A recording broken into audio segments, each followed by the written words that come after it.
میرے پیارے آقا صلی اللہ تعالیٰ علیہ وآلہ وسلم کے پیارے دیوانوں، الحمدللہ آپ نے کیا ہی ذوق افزا شفاعت ہے تمہاری، واہ واہ، قرض لیتی ہے گناہ پرہیزگاری، واہ واہ۔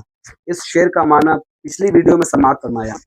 اب اسی نعت مبارکہ کے آگے کی 3 اشعار آپ کے سامنے پیش کیے جا رہے ہیں، سماعت فرمائیں۔ اس سے پہلے یہ عرض کروں کہ ہم بھی سرکار صلی اللہ تعالیٰ علیہ وآلہ وسلم کی سیرت کا مطالعہ کرتے ہیں، لیکن ہمارا سیرت کو پڑھنے کا انداز الگ ہوتا ہے اور اس سے کچھ حاصل کرنے کا انداز الگ ہوتا ہے، لیکن حضور اعلیٰ حضرت الرحمہ کے ذہن پر قربان جائیے، ان کے پوائنٹ آف ویو پر قربان جائیے کہ ان کا دیکھنے کا انداز، ان کے سمجھنے کا انداز بہت ہی نرالا تھا، جو انہوں نے اپنے اشعار میں اسے شامل فرمایا اور ہم تک پہنچانے کی کوشش فرمائی۔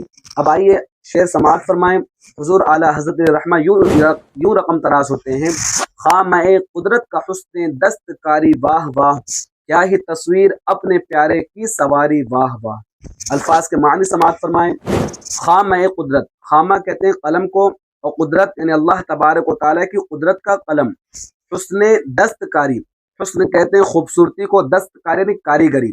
اب مکمل شعر کا معنی کیا ہوا کہ اللہ تبارک و تعالیٰ کی قدرت کے قلم کی کاریگری کیا ہی خوبصورت ہے، ماشاء اللہ۔ اور اللہ تبارک و تعالیٰ نے اپنے حبیب سرکار صلی اللہ تعالیٰ علیہ وآلہ وسلم کو کیا ہی خوبصورت بنایا اور ایسا سنوارا کہ ہر انسان سرکار صلی اللہ تعالیٰ علیہ وآلہ وسلم کو دیکھ کر اپنی جان قربان کرنے پر تیار ہو جایا کرتا ہے، سبحان اللہ۔ یہ تھا مکمل شعر کا معنی۔ اب دوسرا شعر سماعت فرمائیں۔ حضور اعلیٰ حضرت الرحمہ فرماتے ہیں: اشک شب بھر انتظار عفو امت میں بہے، میں فدا چاند اور یوں اختر شماری، واہ واہ۔ اب الفاظ کے معنی سماعت فرمائیں۔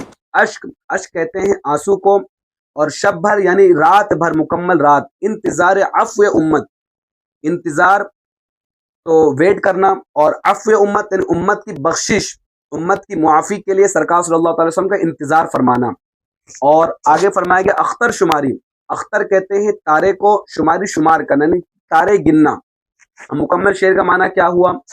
آپ دیکھیں کہ اگر مرید اپنے پیر کو یاد کرے تو اس میں کوئی بڑی بات نظر نہیں آتی، غلام اپنے آقا کو یاد کرے تو اس میں کوئی بڑی بات نظر نہیں آتی، لیکن اگر وہی آقا غلام کو یاد کر لے اور وہی پیر اپنے مرید کو یاد کر لے تو اس میں بڑی بات ہوا کرتی ہے۔ اسی طرح آپ دیکھیں چاند جو روشن ہوا کرتا ہے اپنے ارد گرد تاروں کو کبھی بھی گنتی میں نہیں لاتا، لیکن سرکار صلی اللہ تعالیٰ علیہ وسلم کی ذات پر قربان جائیے کہ وہ مہتاب نبوت ہونے کے باوجود بھی ہم جیسے کمتر اور گنہگار غلاموں کو ساری رات یاد فرما کر اشک بہایا کرتے اور ان کی بخشش کی دعا کیا کرتے تھے۔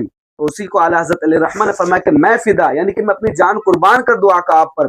چاند اور یوں اختر شماری، یعنی چاند بھی کبھی تاروں کو شمار کرتا ہے تو آپ کی ذات پر سرکار قربان جائیں ہم، سبحان اللہ۔ یہ تھا دوسرے شعر کا معنی۔ اب آپ تیسرا شعر سماعت فرمائیں۔ اعلیٰ حضرت علیہ الرحمہ فرماتے ہیں: انگلیاں ہیں فیض پر، ٹوٹے ہیں پیاسے جھوم کر، ندیاں پنجاب رحمت کی ہے جاری، واہ واہ، سبحان اللہ۔ اب معنی سماعت فرمائیں۔ فیض کہتے ہیں بخشش اور عطا کو، پنجاب رحمت یعنی رحمت کے 5 دریا۔ اب مکمل شعر کا معنی کیا ہوا؟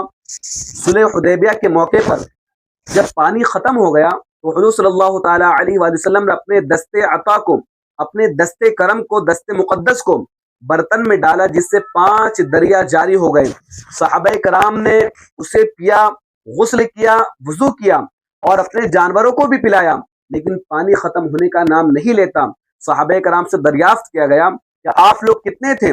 صحابہ کرام نے فرمایا کہ ہم 1400 تھے، لیکن اگر 1,00,000 بھی ہوتے تو پانی ختم نہ ہوتا، سبحان اللہ۔ کیا ہی شان ہے ہمارے آقا کی، اسی لیے اعلیٰ حضرت الرحمہ نے فرمایا کہ ندیاں پنجاب رحمت کی ہے جاری، واہ واہ، سبحان اللہ۔ یہ تھا حضور اعلیٰ حضرت الرحمہ کا کلام اور اس کے معنی اور تشریح۔ اگر آپ آگے بھی سننا چاہتے ہیں تو ہمارے چینل کو سبسکرائب کریں، بیل آئیکن دبائیں، شیئر کرنے کی کوشش کریں تاکہ زیادہ سے زیادہ لوگوں تک حضور اعلیٰ حضرت الرحمہ کے کلام کی تشریح پہنچ سکے۔